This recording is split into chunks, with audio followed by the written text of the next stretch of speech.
Hi, Will. Hey, Yvonne, how are you? I'm good. How are you doing? Not bad. I'm suffering through the Television Critics Press Tour, which you no longer have to do soon. Oh, wow. So you're working with Life Water, and I've seen the photos. They're quite impressive.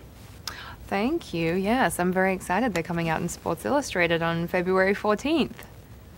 Excellent. So now, how did you find yourself involved in the project? Did they approach you? Yeah, they did, and I was immediately interested because I've been a fan of SoBe Life Water for a while, and I've really liked what they did with the previous campaigns. I really liked what they did with the body paint as well, so it was definitely something that attracted me to doing it. And yeah, this time though it's a little bit different because we're launching 3 different flavors. So it's SoBe Life Water with coconut water, and I guess that's what my design sort of represents is the SoBe Life Water with coconut water with the palm fronds across my body and the coconuts on my hip. Do you have a favorite flavor of new ones? I do. Mango mandarin is my favorite. Had you been interested in coconut water as a Oh. phenomenon prior to this? Yeah, I mean, I heard about it, and I have tried coconut water before, and I didn't really like it straight up. It's sort of, I don't know, I feel like it's an acquired taste, and that's why I like what they're doing with this one, because it's sort of a twist on coconut water, so because it has these flavors in it as well, so it doesn't taste like straight up coconut water, which to me, you know, straight up coconut water is kind of a little awkward. So now, were you familiar with the skin suit photos that SoBe had done in the past? Yeah, definitely. That's what that was partly what attracted me to doing the campaign myself. I thought they did a really beautiful job. It was very classy, and the painting is extremely intricate. And now I know because I've sat through it myself. It actually took 6 hours to put the paint on. That was, you know, designed by hand and custom designed for this particular photo shoot.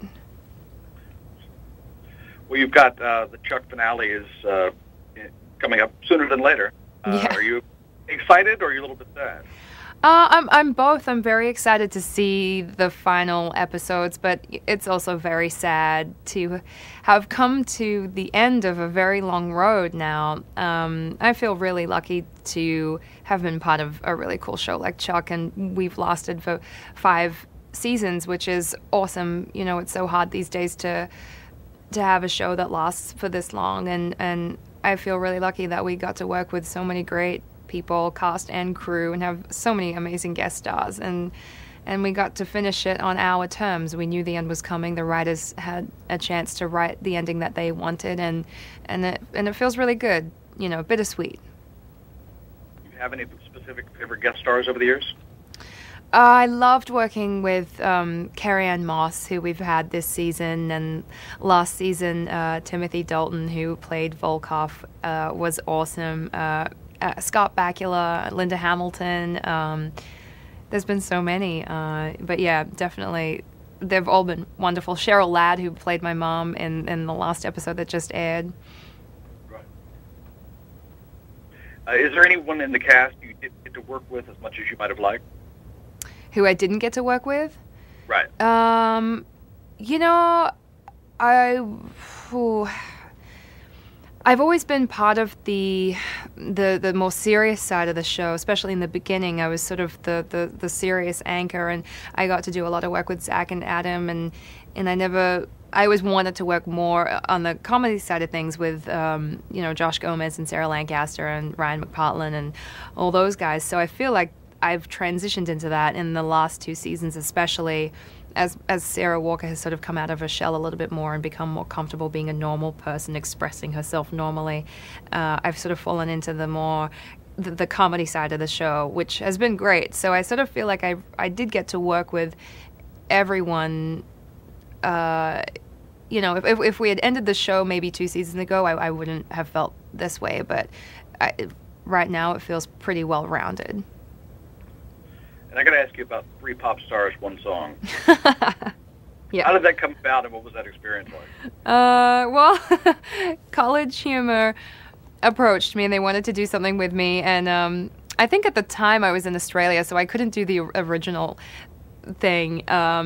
but I really wanted to do it, and I've always been a fan. I grew up a dancer from the age of 5, so I'm very much into top 40 pop music, and I knew I wanted to do something like the music video that we created. So I sort of said, why don't we do these 3 pop stars and see what happens. So, I had a lot of fun. Definitely felt in my element because I grew up doing all kinds of really silly home videos and spoof videos like that with my mom. We have so many tapes at home from when I was 12 doing the exact same thing. So it felt really good to do it again as an adult. Excellent. Lastly, I guess coming up in the future, I, Frankenstein is what appears to be on your plate. Is that still a go? Yeah, I'm heading off in about a month to shoot I, Frankenstein with Aaron Eckhart, and I get to go back to Australia to shoot it, which is another bonus. From what I've read, it seems like it's going to be pretty interesting, supernatural and whatnot. Oh yeah, definitely. I mean, it's. I mean, I guess I can say that's set in modern day, and that I'll have a different accent to what everyone is used to hearing me with. Well, it's been a pleasure talking to you. Like I say, the photos were great. I hope the campaign goes good for you. Thank you very much.